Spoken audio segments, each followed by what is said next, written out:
I just have a quick question. So you were fearful avoidant then, it sounds like. I don't know. I feel like I'm leaning to, the fearful avoidant, like the disorganized one. I think that's the one that I was. So lots of abuse, lots of emotional neglect, a lot of responsibility thrown on like a very little, because I was the oldest of three, to like I was the parent. It was just utter chaos. And then also I had a parent that had borderline personality disorder. So when you're talking about swings, it's so loving and love bombing, and I'll buy you anything and take you anywhere, to like, you are the most inconvenient part of my life. And like that, it was chaotic. You know what I mean? So it's like, I had no idea what love was. And all my examples were the definition of toxic. Yeah, 100%. And that's exactly, and one of the other big factors, just like addiction or alcoholism or having parents like that.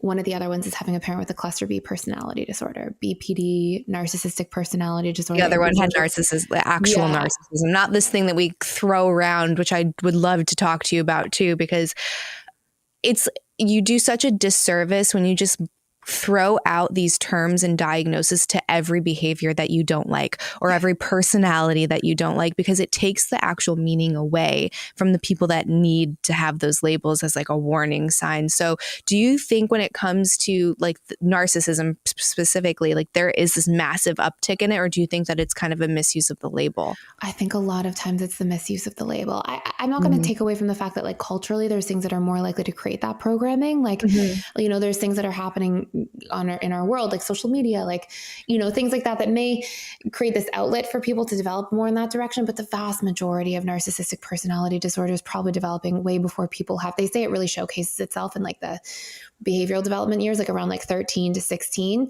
But like, so you're probably seeing complex trauma at a very young age for people developing NPD. And honestly, sometimes what happens is that people will say this person's selfish, and because they're selfish, now they're a narcissist. And narcissism is so much more than that. It's grandiosity, it's manipulation, it's a lack of empathy, which is a huge deal. Exploiting, entitlement. Like there's so many things that just being selfish is not. And unfortunately, I do think that it's being thrown around a lot. And so going back to what you were saying too, like you have two parents, narcissist and borderline, like absolutely you're going to have a disorganized attachment style. Like there's almost no way that wouldn't be the case. And generally as well, the child who's most affected by having cluster B personality disordered parents, not to say that the other ones aren't, but it's often the oldest child that takes on the brunt of a lot of it. And so, so you would definitely see that kind of output as an adult to have fearful. And I was a fearful avoidant attachment style, so I relate. I understand. There's moments of like really wanting love and really wanting closeness, and also thinking like I'm choosing in my own independent way, but that sometimes it takes a lot to really realize all of the ways that we're trying to not allow ourselves to be vulnerable, and all the walls that are put up in all these sort of quiet forms and ways that they're so close to us we don't even realize that we're doing it. And so going back to what you had asked, like, how do you change your attachment style?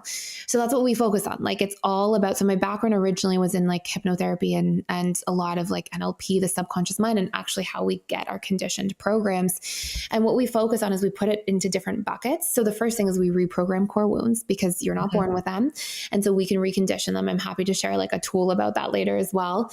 The second bucket is we have to learn our own needs, because so much of how we give and receive love in relationships is through our needs. And there's this amazing body of work by Dr. Gary Chapman, and he talks about the 5 love languages. And he's like, you know, physical touch and acts of service and quality time and words of affirmation and gifts. And that's great. But like, we will never love as deeply as we do through our needs. Like, I have a big emotional connection need.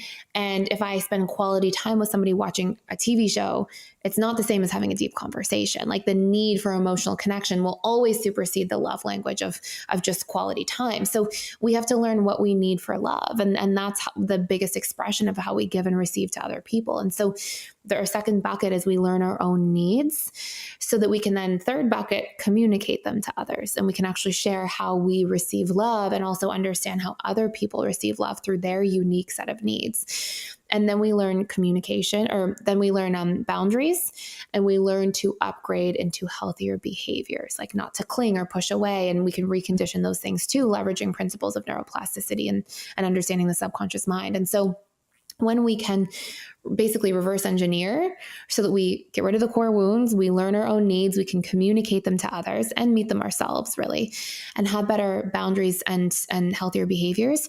Now we're in a situation where it's like, okay, we can actually emotionally regulate better, we can express better, we can give and receive love in healthier ways. And that actually puts us exactly into alignment with what securely attached people naturally do. They have less core wounds, they know their needs, they know how to communicate, they have healthy boundaries, and they have healthier behaviors when they feel stress, like to be vulnerable and hash things out instead of to ice out or cling or do all those different things that insecure attachment styles do. So those 5 pillars allow a framework for people to take the action steps necessary to re-implement in their sort of reset all the patterns that would be there had we had secure parents to begin with.